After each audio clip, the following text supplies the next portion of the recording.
Sous le vernis, serment fêlé. L'atelier ne dort jamais vraiment, il respire.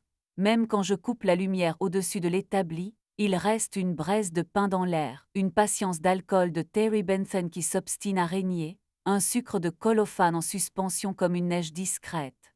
Les tables sont couvertes de cicatrices utiles, les rabots dorment sur le flanc, les gouges veillent, les chevilles s'entassent dans de petites boîtes qui sonnent comme des dés. Quand la ville se referme, les violons continuent d'être des animaux à demi apprivoisés, et je leur parle bas pour que leur fille.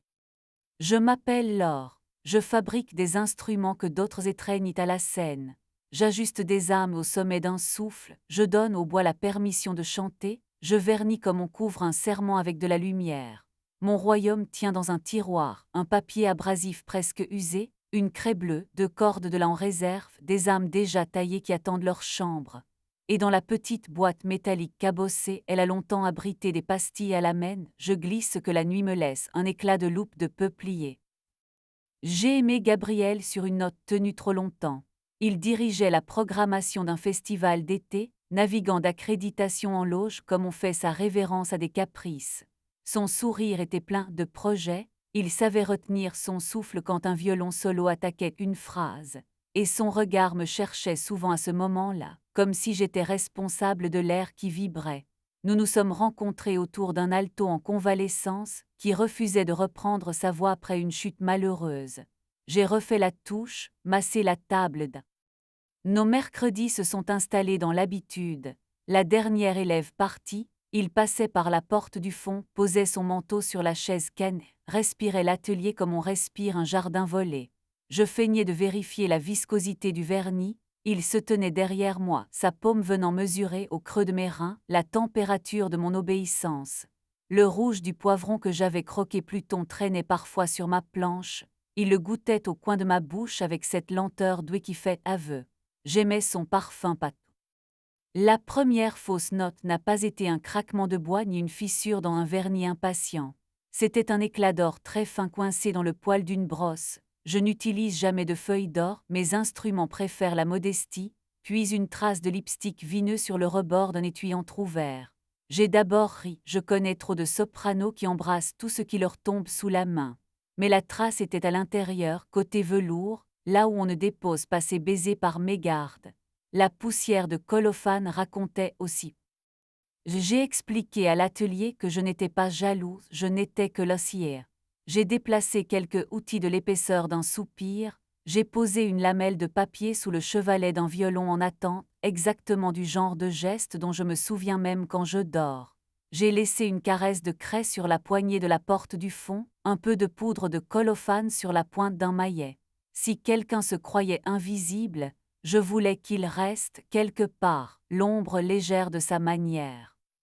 Elle s'appelait souvent ses manières, cette fois elle s'appelait Alina, violoniste à la beauté patiente, coups de cygne et sourcils qui mettent les gens d'accord. Alina venait d'une formation baroque où l'on vénère les bois clairs et les archets plus courts. Elle parlait peu mais sa voix savait poser le mot pur sans scier.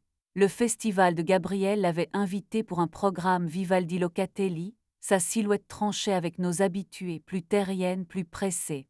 Sa ressource était ancienne, elle connaissait le langage des loges, des ravisseurs polis, des regards. Je l'ai saluée, sans la regarder trop longtemps. Mon atelier a des règles qui valent pour tout le monde. On y boit un café qui accepte le silence, on y pose les instruments sur des tissus qui ont déjà pardonné, on s'y attire parfois sans trahir le lieu, en tout cas on essaie. Les jours suivants, on reproduit leur partition. Manteau sur la chaise, odeur de figue, colophane sucré, lipstick vineux qui ne me revenait pas.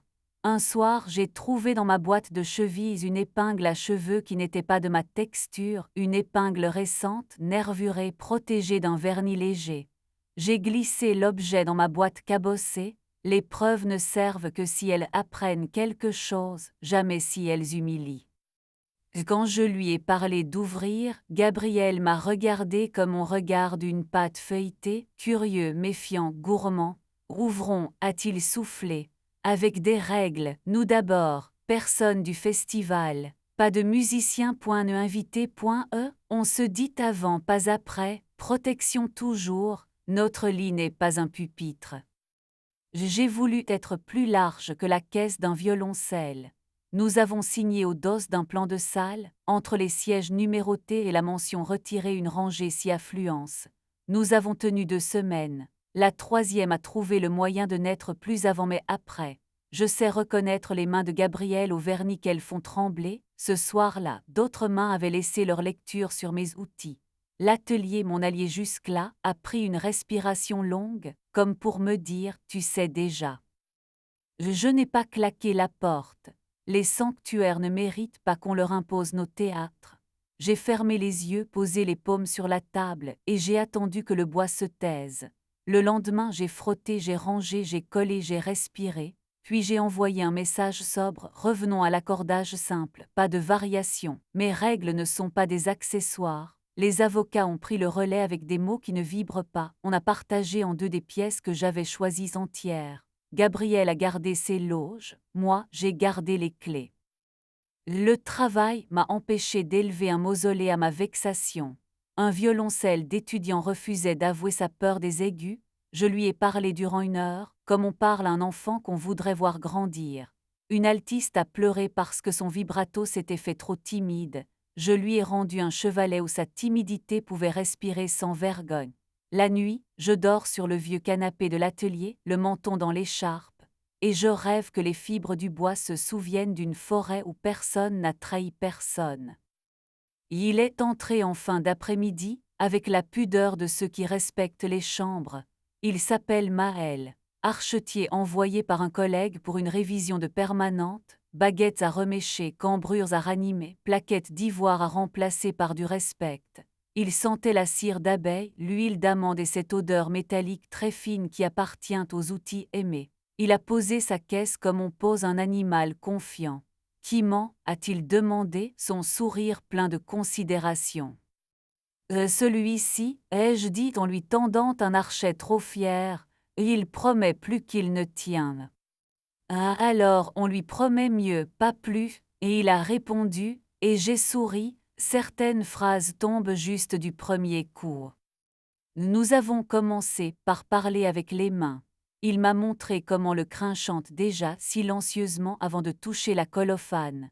Je lui ai montré la douceur nécessaire pour faire entrer l'âme sans humilier la table. Il a laissé une orange sur mon étau, j'ai glissé l'écorce dans ma boîte cabossée. La première fois qu'il m'a effleuré, c'était pour déplacer mon poignet d'1 degré, éviter que ma manche ne frôle une flaque de vernis. Là a-t-il simplement soufflé. Ma peau a deviné que la phrase restait ouverte. Le premier baiser a eu lieu près de la fenêtre, à l'heure où la poussière devient un balai. Sa bouche avait le goût de café noir et d'orange. Il a gardé les yeux ouverts 1 seconde, non pour vérifier si quelqu'un nous voyait, mes fenêtres ne dénoncent personne, mais pour me choisir 2 fois. J'ai glissé une main au creux de ses reins, là où la fatigue laisse sa signature. Il a fait ce bruit qui appartient aux affamés justes. Nous avons compté jusqu'à 10 et nous n'en avons utilisé que 9. La dernière minute, je la dois à l'atelier, c'est un.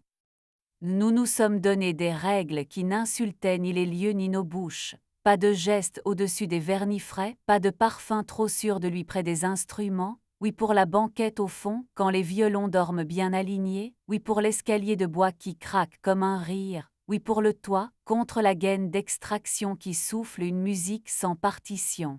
Nous avons laissé les clés sur leur clou. Nous avions déjà touché le feu. Le festival de Gabrielle a inventé une nuit des ateliers, on y promenait des curieux, on y prononçait à l'excès le mot artisanal, on y faisait semblant que la sueur sent la lavande.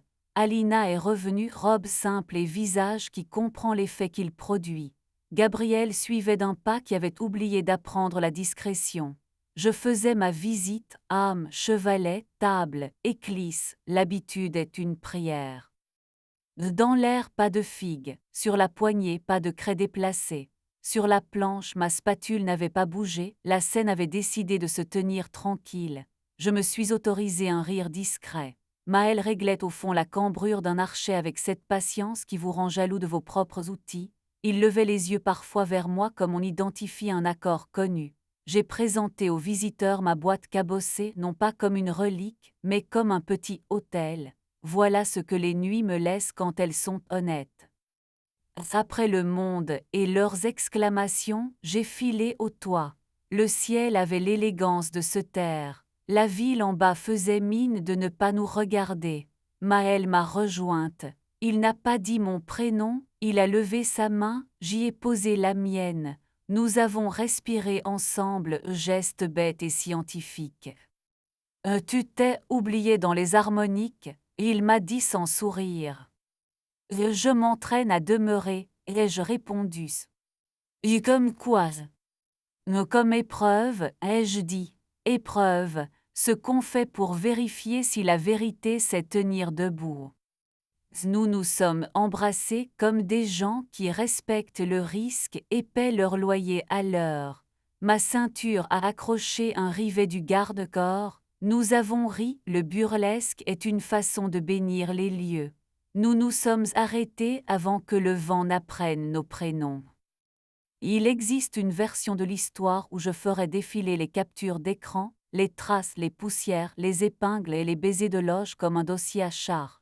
On m'applaudirait. L'atelier ne me le pardonnerait pas. Il n'est pas fait pour humilier, il sert à révéler. J'ai choisi un montage plus grave et plus doux.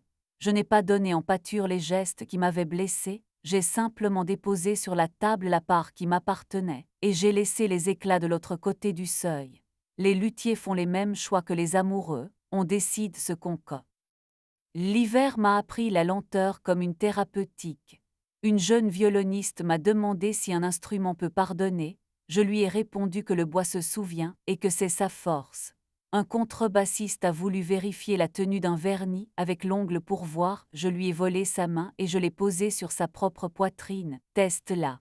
Maël m'a appris à lire dans le silence d'un archet la promesse d'une phrase. Je lui ai appris à reconnaître à la seule odeur d'un vernis, s'il s'obstinera à briller ou s'il acceptera le mat. Un mercredi, les choses ont décidé d'être simples. La poussière a dansé sans se croire spectacle. La colophane n'a raconté que ce que nous y avions mis. La petite boîte cabossée a reçu un fragment de ruban abandonné, souvenir d'une visite d'école où une enfant a dit on dirait du miel qui durcit. J'ai ri, Maël a ri, l'atelier a trouvé que nous n'étions pas trop lourds pour lui. Si un soir vous passez par ma porte et que vous me voyez pencher la tête sur la table, ne vous inquiétez pas, je dis merci. Je remercie l'endroit de m'avoir gardé à la bonne distance des couteaux et de l'orgueil. Vous ne verrez pas les pièges minuscules, craie sur la poignée, colophane sur le maillet, sauf si la nuit réclame un fantôme. Vous ne verrez pas ma petite boîte, sauf si vous savez déjà pourquoi la ponctuation sauve des vies. Je baisse les lumières à l'ordre qui convient, la lampe de gauche d'abord, parce qu'elle est jalouse, celle de l'étau ensuite, parce qu'elle aime finir, le néon du fond en dernier, pour que les instruments ne se sentent pas brusqués. Maël me vole la minute propre parce qu'il peut, je la lui donne parce que je n'ai plus envie d'économiser sur la tendresse. Nous descendons l'escalier en bois, doigt dans la poche de l'autre, voleurs honnêtes qui ont réparé un peu plus qu'ils n'ont brisé. La ville s'accorde en sourdine. Dedans, des violons alignés choisissent de me faire confiance jusqu'au matin.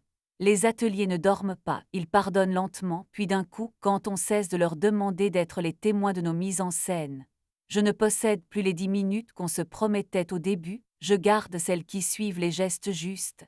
Le lendemain, une inconnue prendra en main un instrument qui a appris à ne pas mentir. Elle jouera une seule note, elle entendra qu'un lieu l'aime. J'essaierai d'être aussi prudente avec les vifs.